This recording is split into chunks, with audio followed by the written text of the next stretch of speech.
जो शिक्षित बेरोजगारों की स्थिति कका ने इन 4.5 सालों में की है, उसमें क्या हुआ कि एक ऐसा माहौल बन चुका है बेरोजगारों के बीच में। और बेरोजगार गांव में भी होगा, बेरोजगार शहर में भी है, बेरोजगार एसटी परिवार में भी होगा, बेरोजगार एससी परिवार में भी होगा, ओबीसी परिवार में भी होगा। तो आरक्षण के लॉलीपॉप दे के असल में जिस तरह से अगर आप रोजगार नहीं निकाल रहे हो, उनको जो त्रस्त हो रहे हैं, मानसिक रूप से जो परेशान हो रहे हैं, उसमें स्थिति उलट सकती है। क्योंकि हर परिवार उस एसटी और ओबीसी को जिसको रिझाने के लालच में आपने ये आरक्षण, ये 76% आरक्षण की कोशिश की है, उसमें वो बेरोजगार छात्र आज ऐसा हो गया कि आरक्षण का लॉलीपॉप नहीं चाह रहे हैं, वो चाह रहे हैं रोजगार दो, वो चाह रहे वैकेंसी निकले। तो जो लालच आप दे रहे हैं, वो लालच अभी उनको वो लालच काम नहीं कर रहा है, इतने त्रस्त हो गए। तो फिर हर एक परिवार में अगर एक एक भी बेरोजगार इस प्रकार का है तो वो 10 लोगों को इन्फ्लुएंस करेगा। उसकी मानसिक स्थिति, उसकी जो पीड़ा है, वो 10 लोगों को इन्फ्लुएंस कर सकती है। तो ये स्थिति भी तो बन सकती है। मुझे नहीं समझ में आ रहा है कि ये विश्लेषण काका के जो भी आईटी सेल वाले हैं, आईटी वाले हैं, वो विश्लेषण दे क्यों नहीं रहे। मुझे लगता है काका इस समय भुलावे में है। ये समीकरण अगर ये इतने त्रस्त हो गए तो ये समीकरण कहीं बदल ना जाए। और भाजपा के पास देखो, भाजपा के पास कोई तो हथियार है नहीं। काका ने ये सोचा कि चलो 10 लाख, 20 लाख, 30 लाख शिक्षित बेरोजगार होंगे, उनसे फ़र्क नहीं पड़ता, बाकी लोगों को तो कब्जे में रखा है। अब भैया आरक्षण की घोषणा तो कर दे हों, फिर बाद में अगर न्यायालय, सर्वोच्च न्यायालय या हाई कोर्ट जो है 76% आरक्षण मतलब मजबूर कर दी कि 50% आरक्षण पे लेना है, वैकेंसी निकालना है, परीक्षा लेनी है, तो भैया मैं तो बोल दूँ भाजपा करवाए, मैं तो दे रहा हूँ। कोर्ट रद्द कर दी, साहब भाजपा नहीं देवन देते, तो मैं क्या कर सकता हूँ भाई। मोला तो चिंता है प्रदेश के एसटी और ओबीसी जनसंख्या के। यही राजनीति है। अब भाजपा के पास क्या हथियार बचा? तो देखो, हम चाहे जितना बोल लें, हम बोले कि सर्वोच्च न्यायालय एक स्वतंत्र संवैधानिक संस्था है ना, न्यायालय स्वतंत्र संवैधानिक संस्था है, लेकिन ये भी सिर्फ किताबी बातें हैं। वास्तव में केंद्र में जो सत्ता होती है उसके नियंत्रण में बहुत कुछ होता है। जैसे ईडी देख लो, ईडी, सीबीआई, आप देखेंगे कि जिसकी सरकार होती है, सरकार इस संस्थाओं को अपने हिसाब से इस्तेमाल करती है। क्या भाजपा के नेता चोर नहीं रहे हैं? मानता हूं केंद्र में जो है बिल्कुल नियंत्रण में है, केंद्र में भ्रष्टाचार नियंत्रण में रखा है मिस्टर मोदी ने, लेकिन भाजपा, ये तो व्यवस्था अभी आई ना, इससे पहले भी तो भाजपा की सरकारें रही, वहाँ भी बड़े बड़े ठग और 420 रहे, वो ईडी की रेड उन पर क्यों नहीं पड़ रही? तो इस प्रकार से देखेंगे कि केंद्र में जो सत्ता होती है उसके कंट्रोल में तंत्र किसी न किसी रूप से या अप्रत्यक्ष रूप से होता है। एक राज्य के विधेयक पर राज्यपाल जो अपनी शक्तियों का जहां प्रयोग करेंगे, उसका प्रावधान संविधान के अनुच्छेद 200 में है। अब राज्यपाल एक साधारण विधेयक पर क्या क्या प्रक्रिया अपना सकते हैं? पहला, स्वीकृति दे दें, मतलब हस्ताक्षर कर दें, और राज्य का वो विधेयक हस्ताक्षर, राज्यपाल के हस्ताक्षर मिलते ही क्या बन जाएगा? अधिनियम बन जाएगा, राज्य का कानून बन जाएगा। ठीक। लेटेस्ट उदाहरण छत्तीसगढ़ ने जो आरक्षण विधेयक पर संशोधन किया, 76% आरक्षण, तो क्या हुआ? वो विधानसभा में पारित कर दिया गया। निश्चित तौर पर पारित होगा कि कांग्रेस की सरकार है और लगभग 70% विधायक कांग्रेस के हैं, सरकार विधेयक ला रही है तो पारित होना है, उसको पारित हो गया, राज्यपाल के पास पहुंचा। अब राज्यपाल के पास विकल्प था कि यदि हस्ताक्षर कर देते तो राज्य का वो कानून बन जाता, मतलब राज्य का जो आरक्षण कानून था उसमें संशोधन कर दिया जाता और 76% आरक्षण हो जाता।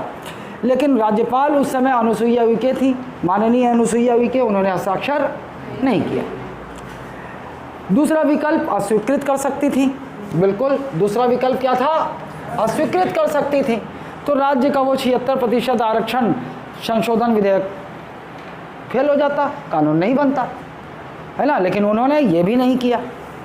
तीसरा विकल्प पुनर्विचार के लिए भेज सकती थी, पुनर्विचार के लिए विधानमंडल को भेज सकती थी वापस।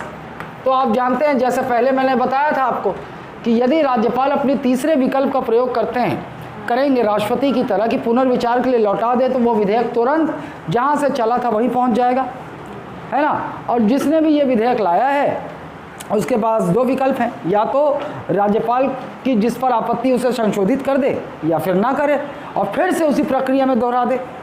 और फिर से यदि विधानसभा ने उसे पारित कर दिया, जो कि निश्चित तौर पर छत्तीसगढ़ में पारित हो जाता, क्योंकि वहाँ छत्तीसगढ़ की तो सरकार है, अगर राज्यपाल पुनर्विचार के लिए लौटा देते तो फिर पुनः ये तय था कि विधानसभा पुनः उसे पारित करती और फिर राज्यपाल के पास पहुँचता।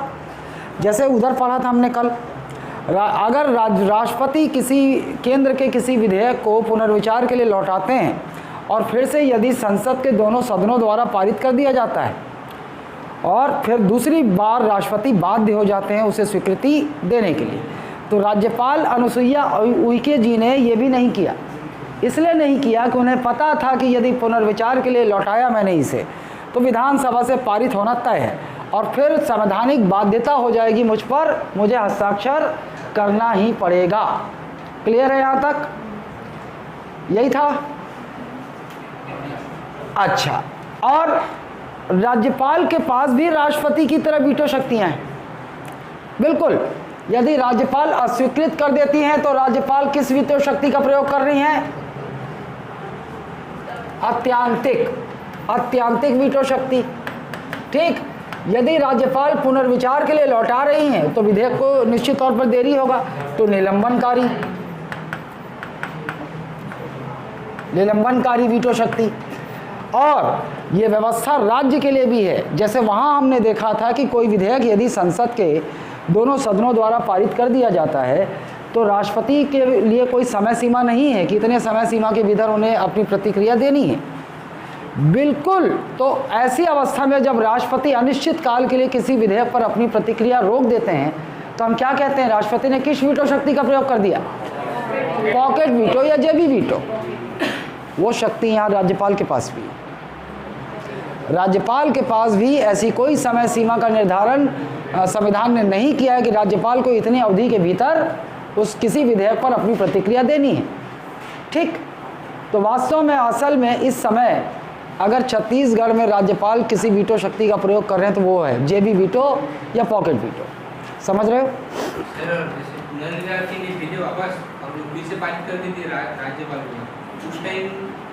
देना ही पड़ेगा। नहीं, देना ही बाध्य है, एक ही विकल्प है उनके पास।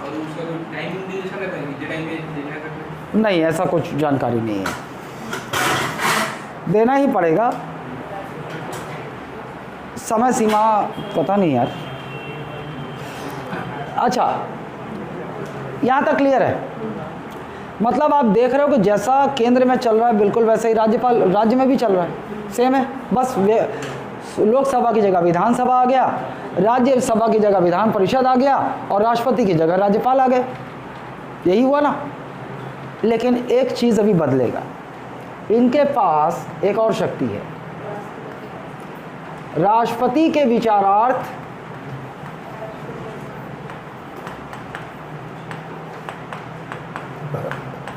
आरक्षित कर सकते हैं, आरक्षित या सुरक्षित कर सकते हैं,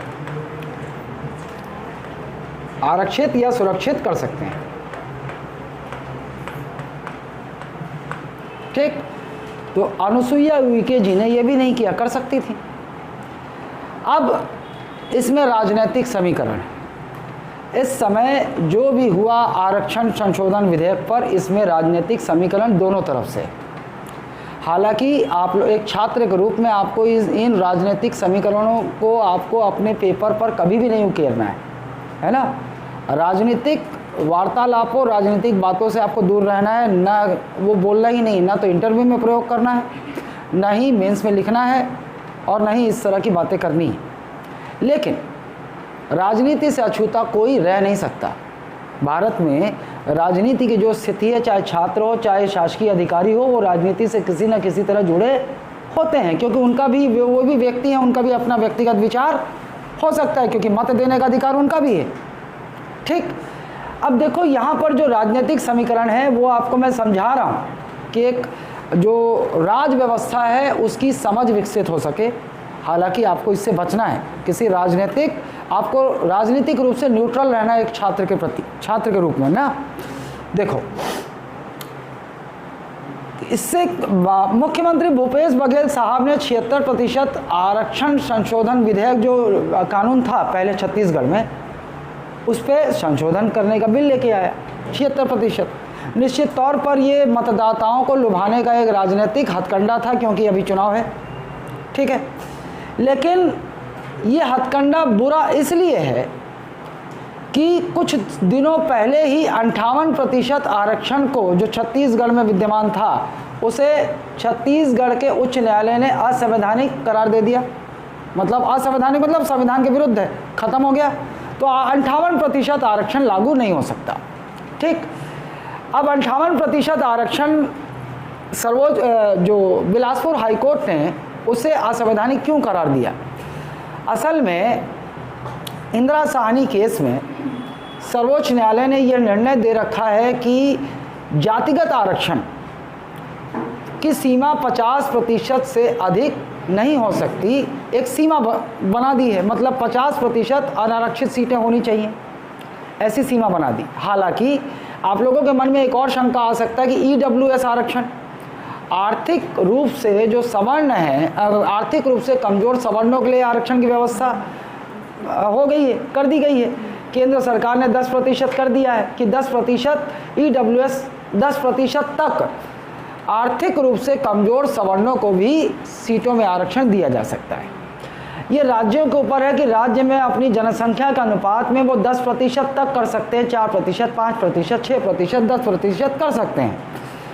तो बाद में सवाल उठा कि भाई केंद्र सरकार ने ही 50% आरक्षण की सीमा को तोड़ दिया, ऐसा फेसबुक और व्हाट्सएप यूनिवर्सिटी में खूब चला बाद में, लेकिन ऐसा ये गलत था। सर्वोच्च न्यायालय की एक पीठ ने यह निर्णय दिया कि सर्वोच्च न्यायालय ने इंदिरा साहनी केस में जो 50% की आरक्षण की सीमा तय की है वो जातिगत आरक्षण की सीमा है, और ये जो EWS आरक्षण जो 10% की नीति है, ये उसमें कोई सेंध नहीं लगा रहा है, बल्कि जो अनारक्षित वर्ग की सीटें हैं उसी में 10% EWS को आरक्षण दिया जाएगा। तो इस प्रकार से ऐसा कोई सुप्रीम कोर्ट के पूर्व के दिए गए निर्णय को कोई चुनौती नहीं दी जा सकती, ठीक है। ओके, हो गया, ये व्यवस्था हो गई। टोटल आरक्षण की व्यवस्था 59.5 है, 49.5 और प्लस 10% केंद्र में, ठीक। लेकिन जो जातिगत आरक्षण की सीमा है वो आज भी 50% ही है। जो अनारक्षित वर्ग के कमज़ोर, आर्थिक रूप से कमज़ोर वर्ग को जो आरक्षण दिया गया है वो अनारक्षित सीटों में मिलेगा। ये जो जातिगत आरक्षित सीटें हैं ST, SC, OBC, यहाँ नहीं होगा। क्लियर है अभी तक? अच्छा, अब ये चीज़ हुआ तो मुख्यमंत्री बघेल साहब ने भी क्या कर दिया कि जो पूर्व की आरक्षण व्यवस्था थी 58% को ऑलरेडी बिलासपुर हाईकोर्ट ने असंवैधानिक करार दे दिया। तो बघेल साहब को निश्चित तौर पर ये पता होगा कि यदि 58% आरक्षण को बिलासपुर हाईकोर्ट ने असंवैधानिक करार दे दिया है तो 76% आरक्षण भी असंवैधानिक करार दे दिया जाएगा। लेकिन कितने लोगों को, प्रदेश की जनसंख्या में कितने लोगों को ये संवैधानिक चेतना होगी या ये राज व्यवस्था की चेतना होगी कि जो समझे कि सत्यता क्या है, ठीक। तो अब उन्हें इससे भी मतलब नहीं है, उन्हें मतलब था वोट बैंक। 80% जो है छत्तीसगढ़ की जनसंख्या SC और OBC है। तो उन्होंने OBC और ST वर्ग को लुभाने का एक युक्ति सोचा कि 76% आरक्षण की घोषणा कर दो, और वास्तव में इसका बहुत प्रभाव भी पड़ा। जातिगत आरक्षण एक ऐसा लॉलीपॉप है जिसको पकड़ा दो उसको बहुत जल्दी लोगों को उसकी आदत हो जाती है, पकड़ा दिया। लेकिन अब बवाल हो उठा, क्यों? क्योंकि राज्यपाल का हस्ताक्षर होना था, उन्होंने किया नहीं। यहाँ भी एक राजनीतिक समीकरण ये है कि केंद्र में भाजपा है ना, और भाजपा भी तो छत्तीसगढ़ के चुनाव में नजरें गड़ाए बैठी है, कुर्सी चली गई है तो वापस किसी तरह प्राप्त करना चाहेगी। तो उधर मोदी साहब ने, राज्यपाल जो होता है वो केंद्र सरकार का एजेंट होता है, जो केंद्र में सरकार है समझ जाओ उसी का आदमी होता है राज्यपाल, राज्यों में राज्यपाल वही नियुक्ति करवाते हैं राष्ट्रपति को परामर्श देकर। तो बिल्कुल क्लियर है कि केंद्र के इशारे पर, मतलब मिस्टर मोदी के इशारे पर छत्तीसगढ़ में आरक्षण विधेयक को हस्ताक्षर नहीं करवाया जाएगा। बिल्कुल वो उनके इशारे पर जो उधर से निर्देश मिलेगा उसी अनुसार कार्य करेंगे। हालांकि हम कहते हैं कि स्वतंत्र पद है राज्यपाल का, लेकिन ये कहने के लिए है ना। अब हुआ ये कि मामला ऐसा हुआ कि घुमाता, देखो अस्वीकृत भी नहीं करना है, निर्देश ऐसा मिला होगा कि आपको इस 76% आरक्षण विधेयक को अस्वीकृत भी नहीं करना है। अगर आपने अस्वीकृत कर दिया तो कांग्रेस जो है इस मुद्दे को भुनाना शुरू कर देगी कि देखिए भाजपा ने एसटी और ओबीसी का बढ़ा हुआ आरक्षण रद्द करवा दिया। इससे भाजपा के विरुद्ध माहौल बन जाएगा। देखो राजनीति है इतनी घटिया चीज़, ये सिर्फ बेवकूफ़ बनाने का काम है राजनीति, है ना। आप इधर 76% आरक्षण पे यदि हस्ताक्षर कर दें तो का माहौल बन जाएगी। 80% वोटर का फेवर में आ रहे आरक्षण दे 32% एसटी आरक्षण, 27% ओबीसी आरक्षण। अब लेकिन क्या, अब क्या, अब भाजपा के पास क्या है? तो भाजपा के पास कोई मुद्दा अभी है नहीं, केवल एक ही मुद्दा है, बेरोजगारी। क्योंकि वैकेंसी, काका ने शायद काम सारे अच्छे किए लगभग। वैसे तो राजनीति में सब चोर हैं मेरे हिसाब से, है ना, सब चोरी करते हैं मुझे मालूम, चाहे भाजपा हो, चाहे आप हो, चाहे कांग्रेस हो। लेकिन फिर भी जैसे आजकल राजनीतिक व्यवस्था उसमें देखा जाए तो काका ने काम बढ़िया किया, लेकिन एक ही काम बुरा कर दिया कि प्रदेश के जो शिक्षित बेरोजगार है उनको अनदेखा कर दिया। और उनको अनदेखा करने का भी एक राजनीतिक समीकरण है। काका ये सोच रहे, मैं बता रहा हूँ, काका का विश्लेषण ये होगा कि भाई गांव की आबादी को पकड़ लिया, घेरे में ले लिया है, और गांव के जो बच्चे जो पढ़ते लिखते नहीं है उनको गोबर दे दिया है। मतलब गोबर खरीदो योजना नहीं, तो गांव कोई नफ्स को पकड़ रखा। और हमारे यहाँ 75% आबादी गांव ग्रामीण है, तो उनको पकड़ के रखा। तो उनको लगता है कि ग्रामीण लोगों को पकड़ के रखा मतलब मुझे चुनाव में कोई हरा नहीं सकता। समस्या ये है। लेकिन चुनावी विश्लेषण उनका थोड़ा ठीक है, लेकिन थोड़ा सा विश्लेषण मेरा अलग है। यहाँ मेरा अलग क्यों है? जो शिक्षित बेरोजगारों की स्थिति काका ने इन 4.5 सालों में की है, उसमें क्या हुआ कि एक ऐसा माहौल बन चुका है बेरोजगारों के बीच में। और बेरोजगार गांव में भी होगा, बेरोजगार शहर में भी है, बेरोजगार एसटी परिवार में भी होगा, बेरोजगार एससी परिवार में भी होगा, ओबीसी परिवार में भी होगा। तो आरक्षण के लॉलीपॉप दे के असल में जिस तरह से अगर आप रोजगार नहीं निकाल रहे हो, उनको जो त्रस्त हो रहे हैं, मानसिक रूप से जो परेशान हो रहे हैं, उसमें स्थिति उलट सकती है। क्योंकि हर परिवार उस एसटी और ओबीसी को जिसको रिझाने के लालच में आपने ये 76% आरक्षण की कोशिश की है, उसमें वो बेरोजगार छात्र आज ऐसा हो गया कि आरक्षण का लॉलीपॉप नहीं चाह रहे हैं, वो चाह रहे हैं रोजगार दो, वो चाह रहे हैं वैकेंसी निकले। तो जो लालच आप दे रहे हैं वो लालच, अभी उनको वो लालच काम नहीं कर रहा है, इतने त्रस्त हो गए। तो फिर हर एक परिवार में अगर एक भी बेरोजगार इस प्रकार का है तो वो 10 लोगों को इन्फ्लुएंस करेगा। उसकी मानसिक स्थिति, उसकी जो पीड़ा है वो 10 लोगों को इन्फ्लुएंस कर सकती है। तो ये स्थिति भी तो बन सकती है। मुझे नहीं समझ में आ रहा है कि ये विश्लेषण काका के जो भी आईटी सेल वाले हैं, आईटी वाले हैं, वो विश्लेषण दे क्यों नहीं रहे। मुझे लगता है काका इस समय भुलावे में है। ये समीकरण अगर ये इतने त्रस्त हो गए तो ये समीकरण कहीं बदल ना जाए। और भाजपा के पास देखो, भाजपा के पास कोई तो हथियार है नहीं। काका ने ये सोचा कि चलो 10 लाख, 20 लाख, 30 लाख शिक्षित बेरोजगार होंगे, उनसे फ़र्क नहीं पड़ता, बाकी लोगों को तो कब्जे में रखा है। अब भैया आरक्षण की घोषणा तो कर दे हों, फिर बाद में अगर न्यायालय, सर्वोच्च न्यायालय या हाई कोर्ट जो है 76% आरक्षण मतलब मजबूर कर दी कि 50% आरक्षण पे लेना है, वैकेंसी निकालना है, परीक्षा लेनी है, तो भैया मैं तो बोल दूँ भाजपा करवाए, मैं तो दे रहा हूँ। कोर्ट रद्द कर दी, साहब भाजपा नहीं देवन देते, तो मैं क्या कर सकता हूँ भाई। मोला तो चिंता है प्रदेश के एसटी और ओबीसी जनसंख्या के। यही राजनीति है। अब भाजपा के पास क्या हथियार बचा? तो देखो हम चाहे जितना बोल लें, हम बोले कि सर्वोच्च न्यायालय एक स्वतंत्र संवैधानिक संस्था है ना, न्यायालय स्वतंत्र संवैधानिक संस्था है, लेकिन ये भी सिर्फ किताबी बातें हैं। वास्तव में केंद्र में जो सत्ता होती है उसके नियंत्रण में बहुत कुछ होता है। जैसे ईडी देख लो, ईडी, सीबीआई, आप देखेंगे कि जिसकी सरकार होती है, सरकार इस संस्थाओं को अपने हिसाब से इस्तेमाल करती है। क्या भाजपा के नेता चोर नहीं रहे हैं? मानता हूं केंद्र में जो है बिल्कुल नियंत्रण में है, केंद्र में भ्रष्टाचार नियंत्रण में रखा है मिस्टर मोदी ने, लेकिन भाजपा, ये तो व्यवस्था अभी आई ना, इससे पहले भी तो भाजपा की सरकारें रही, वहाँ भी बड़े बड़े ठग और 420 रहे, वो ईडी की रेड उन पर क्यों नहीं पड़ रही? तो इस प्रकार से देखेंगे कि केंद्र में जो सत्ता होती है उसके कंट्रोल में तंत्र किसी न किसी रूप से या अप्रत्यक्ष रूप से होता है।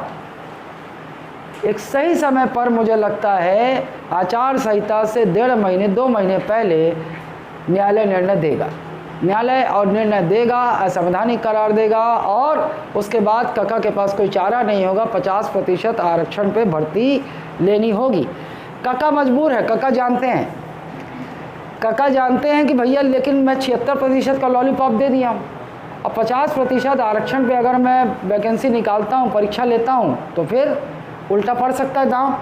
ये इसी डर में कका जो है नहीं, जैसे झारखंड के सीएम ने क्या किया, झारखंड के सीएम ने भी ये चाल चली थी, है ना, और 9वीं अनुसूची के लिए केंद्र को भेज दिया, क्योंकि 9वीं अनुसूची में डाल देने से क्या होता है, अभी आप लोग शायद अगर पहली बार बैठे होंगे तो नहीं समझ रहे होंगे, लेकिन मुद्दा निकल चुका है तो मैं बोल रहा हूँ, आप सब समझ जाएंगे। अनुसूचियाँ जो होती है ना, यदि केंद्र, राज्य कोई कानून पास करे या संसद कोई कानून पास करे और उसे केंद्र सरकार को भेज दे कि आप इसे 9वीं अनुसूची में डाल दीजिए, और यदि केंद्र सरकार उसे 9वीं अनुसूची में डाल देती है तो फिर उस जो भी कानून होंगे, जो भी अधिनियम होगा, उस पर न्यायालय में चुनौती से बचाया जा सकता है कि न्यायालय जो है उसको असंवैधानिक करार देने के लिए थोड़ा राहत मुश्किल हो जाता है।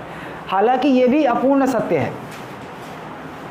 वाई.के. सभरवाल केस में 1992 में सर्वोच्च न्यायालय ने ये निर्णय दिया है कि अब 9वीं अनुसूची में अप्रैल 1974 है या 73 है, मुझे याद नहीं आ रहा है, उसके बाद संसद कोई भी कानून डाल दे 9वीं अनुसूची में या किसी भी राज्य का कानून डाल दिया जाए, न्यायालय उस पर न्यायिक समीक्षा कर सकती है, मतलब न्यायालय उसकी संवैधानिकता की जांच कर सकती है, और यदि पाएगी कि असंवैधानिक है तो उसे असंवैधानिक करार देते हुए रद्द कर सकती है। ठीक है, अच्छा, अभी जो बातें मैं बोला ना, मुद्दा निकल गया इसलिए मैं बोलता चला गया।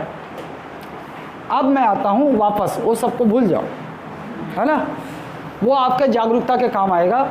अब आते हैं यहाँ पर, राज्यपाल के पास एक एक्स्ट्रा शक्ति है जो राष्ट्रपति के पास नहीं थी, और वो है कि राज्यपाल राज्य के किसी विधेयक को राष्ट्रपति के लिए आरक्षित कर सकते हैं। कौन से अनुच्छेद के तहत? 200। और जैसे ही